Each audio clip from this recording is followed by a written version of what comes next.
pues muy buenos días a todos, el Instituto de Formación Ejecutiva y Profesional. Les damos hoy la bienvenida para el curso que vamos a llevar a cabo el día de hoy, denominado Revisiones Electrónicas por parte del SAT, las autoridades fiscales. Es un curso que, pues, bueno, es necesario para todos nosotros porque es una nueva modalidad de fiscalizar por parte de la autoridad fiscal.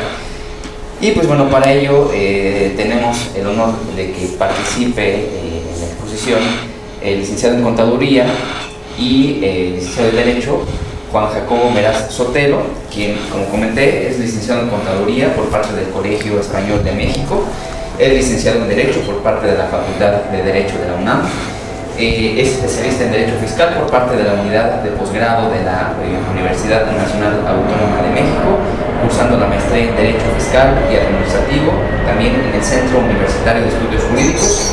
Cuenta con un diplomado sobre continuidad y desarrollo de la empresa familiar en el Tecnológico de Monterrey, Campus Ciudad de México. También cuenta con un diplomado en Derecho Fiscal en el Centro de Estudios Jurídicos Carbonell, diplomado en Derecho Fiscal Estratégico por parte de la División de Estudios de Posgrado de la UNAM. También cuenta con un diplomado en Presentación Efectiva del Instituto Mexicano Internacional, ¿verdad? Es conferencista y ponente en la Asociación Mexicana de Contadores Públicos de la Ciudad de México, en la Secretaría de Agricultura, Ganadería, Desarrollo Rural, Pesca y Alimentación, entre otras instituciones públicas y privadas. En la Facultad de Derecho de la UNAM imparte cátedra, y también dentro del Centro Universitario de Estudios Jurídicos, CUEG. Es articulista de la revista Excelencia Profesional por parte de la Asociación Mexicana de Contadores Públicos, articulista en el Boletín del Centro Universitario de Estudios Jurídicos, conductor del programa de radio por internet Tres Cubículo Radio en la Asociación Mexicana de Contadores Públicos, entre otras áreas de desarrollo profesional. Pues bueno, los dejamos el día de hoy con el licenciado Juan Jacobo Meraz Sotelo. Licenciado, pues bienvenido. Y muchas gracias. Adelante. Ok, bueno, pues vamos a iniciar este curso que tiene que ver con esta nueva modalidad de las facultades de comprobación de la autoridad, que si bien es cierto, se había puesto en el artículo 42 la fracción novena desde el 2014, pero hasta apenas nos envió el memorándum el SAT y dice, en el segundo semestre de este año, 2016, es cuando vamos a iniciarlas. La pregunta es, primero, ¿cómo nos vamos nosotros a defender? Pero, ¿de qué nos vamos a defender? Entonces, es lo que vamos a ver nosotros. Vamos a analizar el artículo que marca el Código Fiscal relativo a esa revisión electrónica. A efectos, pues, de estar preparados para esa revisión. 53B de Código.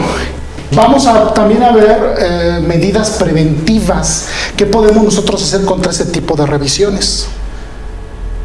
Antes de que llegue una de esas revisiones. Entonces, pues a todos nuestros invitados a este curso, tanto los presenciales como los que están en línea, pues vamos a iniciar esta ponencia. También les queremos mencionar, si ustedes tienen alguna duda, en el momento díganla. En el momento menciónenla. No se esperen hasta el final. Esto sirve de dos cosas. Uno, porque en el momento está fresca la duda y la podemos contestar, porque no sé si les ha pasado a ustedes, bueno, yo al menos sigo estudiando, y si te dice el ponente o el maestro, oye, después pregúntame, y luego dices, bueno, ¿y qué iba a preguntar? Ya ni me acuerdo, está incluso como con las novias, si te dice la novia algo y le dices, no, lo vemos después, ¿qué me ibas a decir, cariño? No, ya se me olvidó. Entonces, no, pero las preguntas se contestan en el momento. Y dos, tiene que ver con el ponente. Cuando tú le haces una pregunta a un ponente y te dice, lo vemos después, hay de dos sopas. O no te quiere compartir, o no sabe la respuesta. Pero si nosotros nos dedicamos a fiscal, entonces debemos de saber las respuestas a esta consideración. Aclaro que soy contador público, hace más de 10 años que no arrastro el mouse. Me he dedicado única y exclusivamente al litigio. Entonces, a lo mejor preguntas un poquito más técnicas referente a la contaduría, pues a lo mejor esas no tengo el alcance suficiente para contestarlas. Pero si se refiere a medios de defensa, pregunten lo que quieran, muchachos. Lo que quieran. Porque como yo siempre digo en mis cursos, lo que yo les digo aquí en el curso, se lo sostengo en tribunales. pero vamos a cambiar la temática, la mecánica de esto. Fíjense que es curioso esta parte. Les voy a mencionar por qué. Porque la tendencia del abogado está cambiando. ¿Hacia qué? Ya no tenemos que ir a los tribunales. Alguien dirá, a ver, pero pues ¿cómo estás matando la gallina a los huevos de oro? Sí, fíjense, ya no vamos a tener que ir a tribunales. Tenemos que implementar una cultura preventiva en las empresas, porque bueno, pues ya estamos viendo los criterios tanto del Tribunal Federal de Justicia Administrativa, que antes era Tribunal Federal de Justicia Fiscal y Administrativa, ahora ya nada más administrativa secas, y de la Corte, la Suprema Corte. Entonces, pues los criterios no son nada halagüeños, nada favorables al contribuyente. ¿Qué tenemos que hacer? Pues empezar a cambiar paradigmas y hacer lo que siempre hemos tenido que hacer. Lo que ustedes saben hacer. Desde el control interno empieza la defensa. Entonces vamos a divertirnos en este curso. Decimos divertirnos porque bueno, a mí me apasiona, me gusta esta materia, pues vamos a verlos. La primera parte de lo que vamos a ver tiene que ver o se relaciona con cuestiones de principios de defensa que están en la Constitución y cuestiones de legalidad. Y ustedes van a ver a lo largo del curso por qué necesitamos saber esos principios de defensa que están en la ley. Bueno, no en la ley, en la Constitución. Entonces vamos a ver. Primero, noten ustedes que a partir del 2011, 10 de junio del 2011, se cambiaron los paradigmas en cuanto a la defensa, incluso fiscal, de todos los contribuyentes, porque se incorporó en el artículo primero constitucional los famosos derechos humanos. Y alguien dirá, bueno, ¿qué rayos son los derechos humanos? Porque todo el mundo habla de los derechos humanos, pero ¿cómo los aterrizamos? ¿Cómo los ponderamos incluso en la empresa, en la práctica del día a día? Bueno, pues vamos a entender. El artículo primero constitucional menciona, fíjense ustedes, todas las personas gozarán de los derechos humanos reconocidos en esta Constitución y en los tratados internacionales. Vamos a hacer una pequeña pausa antes de seguir con esto. El material que ustedes tienen es una cuestión bosquejada de la ley, es decir, se tomaron los extractos tal cual están de la ley. Alguien preguntará, ¿pero qué chiste tiene? El chiste es el siguiente: le van a hacer apuntes, anotaciones ahí al lado, porque eso es lo que les va a servir a ustedes, porque de nada tiene venir a leer la lámina y no explicarla. No, le van a hacer ustedes anotaciones porque eso lo van a poner en práctica, reitero, en las empresas donde ustedes están, con los contribuyentes que ustedes atienden o incluso en sus propias unidades de negocio. Vamos a ver cómo funciona esto y ahorita se los voy a explicar para que ustedes vayan viendo cómo se puede empezar a argumentar una defensa antes de que el SAT nos requiera de manera electrónica. Fíjate, primero dice, todas las personas gozarán de los derechos humanos. ¿Y qué rayos es un derecho humano? Bueno, si nos ponemos muy filosóficos, nos remontamos a Immanuel Kant, los imperativos categóricos. Y para no saber cuánto largo tiene que ver con trátame como un fin, no como un medio. ¿Y cuál es el fin último de un ser humano? Su mejora en su calidad de vida, lo que significa el aumento en su dignidad humana. Pero fíjense que es bien curioso. Es bien curioso. ¿Y cómo aumentamos nuestra dignidad humana? ¿Estudiando? Sí, porque empiezas a conocer más cosas. ¿Pero en qué se traduce el estudio? En un trabajo. Y si estudias más, ¿en qué se traduce? En mejores oportunidades. Y esas mejores oportunidades al final del día, ¿en qué se traduce? En pecunio, en dinero. Y entonces entramos a otra cuestión que vamos a ver más adelante ahorita con los principios de los derechos humanos. Entonces estamos en el entendido de que los derechos humanos los gozamos todos nosotros por el simple hecho de ser personas. Y la Constitución ya no nos lo otorga, nos lo reconoce. ¿Y en qué dos instrumentos vamos a buscar nosotros esos derechos humanos según el primer párrafo del artículo primero constitucional? Y reitero, el tema son revisiones electrónicas, pero ustedes van a ver de qué funciona esto. De veras van a ver para qué funciona esto. ¿En qué dos instrumentos? Dice ahí, la Constitución y los tratados internacionales. Significa que ahora yo puedo invocar tratados internacionales a mi defensa fiscal, incluso en mi escrito de pruebas y alegatos, cuando me llega una revisión electrónica. La respuesta es sí. Fíjense lo que estamos viendo. Cuando les va a llegar su revisión electrónica, vamos a tener los 15 días para contestar lo que a nuestro derecho convenga y aportar pruebas. Oye, y manifestar lo que a mi derecho convenga implica que puedo mencionar los derechos humanos. ¿Qué dice el artículo 1 constitucional? Sí. Entonces ahí lo tienen. Y el derecho humano, al final del día, aunque suene muy capitalista, ¿no te explico qué es eso? Significa que al final del día se traduce en pecunio. No es cierto que si te preparas, por ejemplo, si venimos aquí a IFED, pues tenemos un conocimiento que otros que están allá afuera no lo tienen. Y ese conocimiento que estamos adquiriendo se debe traducir en mejoras en nuestra calidad de vida. ¿Y cómo se demuestra la mejora en la calidad de vida? Obteniendo recursos. Mira, no es lo mismo viajar a Chapultepec un fin de semana que viajar a Europa. ¿Y eso qué nos lo da? Los recursos económicos. Entonces está inmanentemente ligado, porque también hay derechos económicos y sociales que se consideran derechos humanos. Entonces es lo que vamos a nosotros a ver.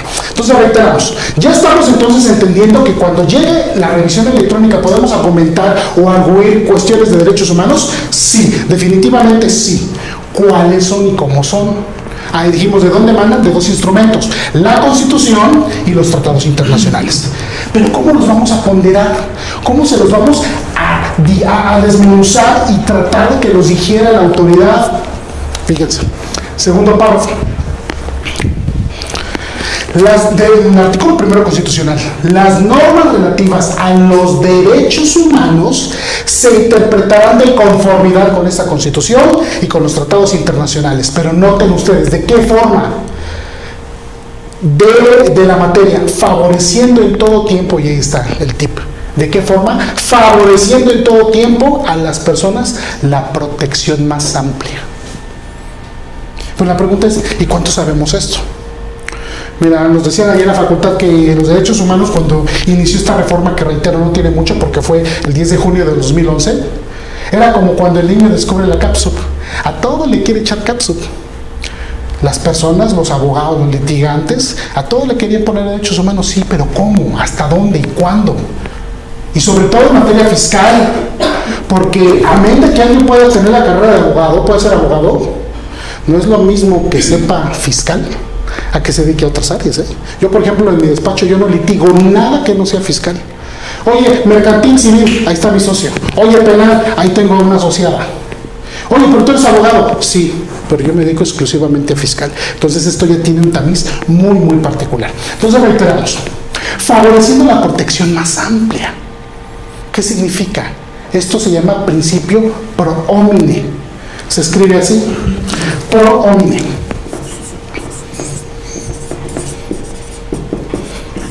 Si quieren, anótenle ahí. Es el principio pro homine. ¿Qué significa? Favorecer siempre a la persona, pro homine. Oye, ¿de qué me sirve la materia fiscal? Cuando yo invoco tratados internacionales, cuando yo invoco principios de la Constitución, la autoridad está obligada y constreñida a darme la aplicación y la interpretación que más favorezca mi derecho humano. Repito, la autoridad está constreñida, es decir, obligada a darme la interpretación más favorable de una norma jurídica que tutele o salvaguarde mi derecho humano. Y ahorita vamos a ver, oye, pero en materia fiscal estamos hablando de otra cosa. No, van a ver cómo se aterriza, van a ver cómo funciona esto. ¿Hasta aquí alguna pregunta? Entonces, el segundo párrafo del artículo 1 de la Constitución habla del principio pro homine. ¿Qué significa? Favorecer el derecho humano. ¿El contribuyente tiene derechos humanos? Por supuesto que los tiene, ahorita vamos a ver. Y eso invóquenlo. Incluso así, si quieren, así como comentario de esos para dar en la comida. No, pues fíjate que en mi fe aprendí acerca de la aplicación o del principio pro homine. Oye, ¿qué significa eso? A interpretar y aplicar una norma que favorezca de manera amplia el derecho humano. Entonces, en materia fiscal lo tenemos que ver. ¿Cómo? Fíjate, tercer párrafo del artículo 1. Todas las autoridades, dice ahí, ¿solo ciertas autoridades? Todas. La administración federal Y de la administración federal sabemos que ahí está Hacienda y su hijito Quasimodo, todo ahí feo, que incluso ya lo rebasó el SAT. Todas. Ahí no es de que si quieres. Aquí está imponiendo la obligación todas las autoridades. No, pero es que los derechos humanos son otra cosa. No es cierto. Todas las autoridades, todos los contribuyentes tienen derechos humanos incorporados. Vamos a explicar ahí cierta cuestión. Oye, ¿las personas morales tienen derechos humanos? Sí, la Corte se ha pronunciado, porque cuando hubo la reforma de derechos humanos, pero es que las personas morales no tienen derechos humanos. Sí los tienen, pero solo los que les competen. Por ejemplo, ¿una persona moral tiene derecho a la vida? Pues no. ¿Tiene derecho a la educación? Pues no, porque es una ficción de derecho. Oye, ¿pero tiene derecho a su patrimonio? Sí. ¿Tiene derecho a una reputación? Sí. ¿Tiene derecho a un domicilio? Sí. Entonces, todos tenemos derechos humanos, incluidos ¿quiénes? Las personas morales. Pero solo los que les competen. No vamos a decir, no, pues las personas morales tienen derecho a una vivienda digna, a una familia. No, pues no. Esos solo son las personas físicas. Pero regresamos.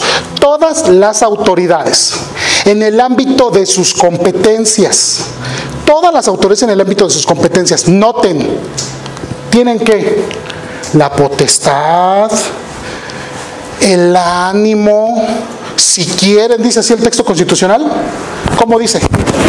La obligación. Así que no me vengas a decirme que no me vas a respetar mi derecho humano. Y ahorita les voy a platicar un caso muy triste, por cierto, de un contribuyente que pues se las vivió duras y negras cuando el SAT no respetó los derechos humanos. Claro, afortunadamente se defendió y bueno, pues ahí sacó adelante este asunto. Pero mira, dice ahí, tienen la obligación, ¿de qué cosa? Promover, respetar, proteger y garantizar los derechos humanos. Suena muy bonito, ¿verdad? Pero estos se llaman derechos subjetivos. ¿Saben por qué se llaman derechos subjetivos? Porque significa que tú los puedes hacer valer, pero que si tú no los haces valer, pues no pasa nada. Pero tú consientes ese acto, tú te dejas que te afecte ese acto. Es como en materia laboral.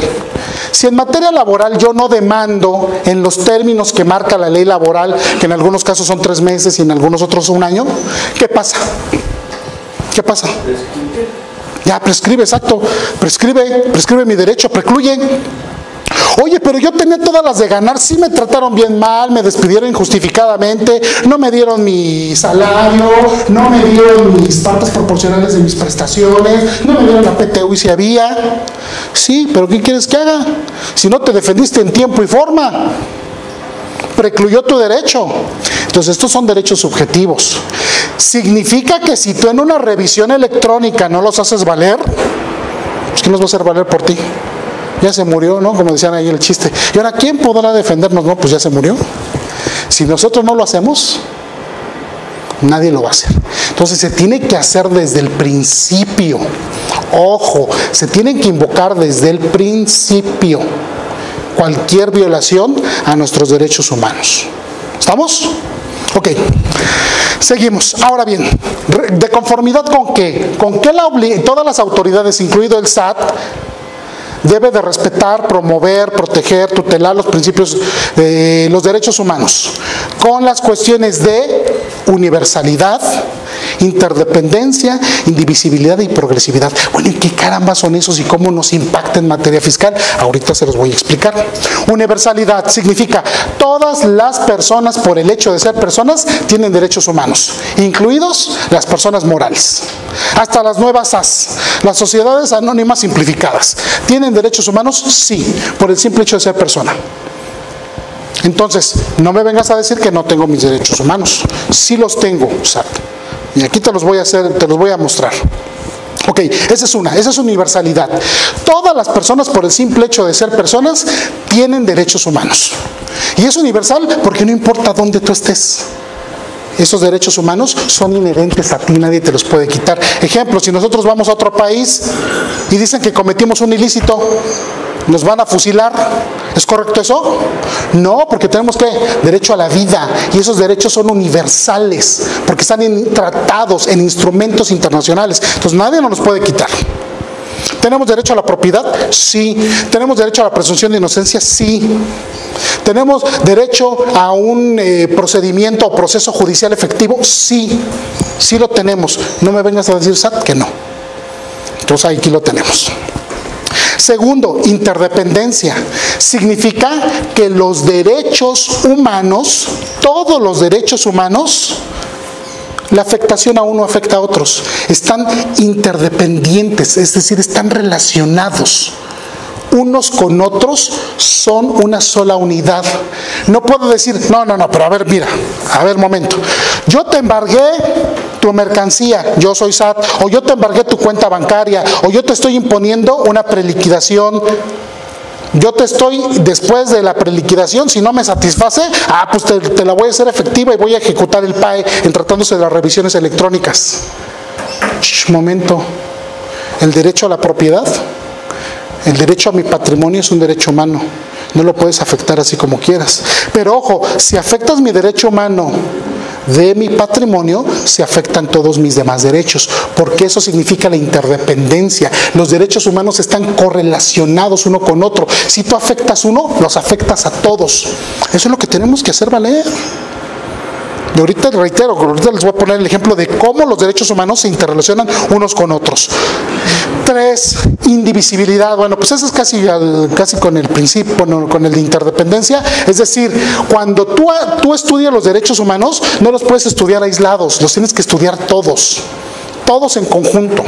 En el de interdependencia significa que si tú afectas uno, se afectan todos. Que si tú favoreces uno, se favorecen todos. En el de indivisibilidad significa no los puedes separar y estudiar aisladamente. Son una sola unidad porque es una sola persona.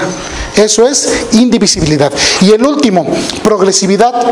Este de progresividad significa si ya le diste una tutela, un alcance al derecho humano, ya no se lo puedes restringir. Fíjate, si ya le diste una tutela, un alcance al derecho humano, ya no se lo puedes quitar, ya no se lo puedes restringir. Como los derechos laborales, ¿no? Las prestaciones laborales. Si tú le incrementas el sueldo a tu trabajador, ¿el siguiente año se lo puedes reducir? No. Eso se refiere a la progresividad. Oye, ¿y cómo funciona en materia fiscal? Fíjate, les voy a contar así brevemente la historia de un cliente. Este cliente dijo, me está yendo bien en mi negocio. Se dedicaba a la compra y venta de artículos deportivos, tenis, ropa deportiva. Las marcas, bueno, que ya sabemos. Y entonces dijo, este año está muy bueno, 2011. ¿Qué voy a hacer? ¿Qué voy a hacer este año? Lo que voy a hacer es, voy a invertir mi capital y voy a pedir préstamos para que yo pueda hacer crecer más mi negocio. Y le mete 10 millones de pesos a su negocio. Estoy hablando que es un cliente, un pequeño cliente. Bueno, se considera mi pyme, ¿no? Microempresario, pequeña empresa. Y lo hace. Estaba aquí por el rumbo de Tláhuac. No, Xochimilco. Bueno, por ahí, por esos rumbos. Por Xochimilco. Y entonces llega la autoridad el 14 de diciembre. Fíjate, el 14 de diciembre. Y le embarga toda la mercancía. Porque andaban revisando cuestiones de comercio exterior. Primero, y fíjense, el domicilio que tenía la orden de visita no era el número donde él estaba. Traía otro número. Bueno, pues nosotros ya sabemos eso. Pero eso es, no, y aquí nos vamos a meter porque mire, aquí traemos la policía. Eso es mentira, ahorita les voy a explicar por qué. No, es que si tú te pones rebelde, te vamos a llevar al Ministerio Público. ¿Sí? Bueno, ahorita les explico. Le embargaron toda la mercancía el 14 de diciembre. 10 millones de pesos de mercancía. 2. El problema fue que esta persona,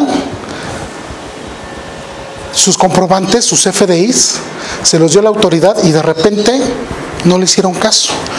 Me están anunciando que vamos a tener una pequeña pausa. Vamos a hacer una pequeña pausa y ahorita seguimos con esta historia medio terrorífica y macabra, pero que tiene que ver con la aplicación o no aplicación de los derechos humanos. Ahorita los esperamos. Vamos a hacer una pequeña pausa.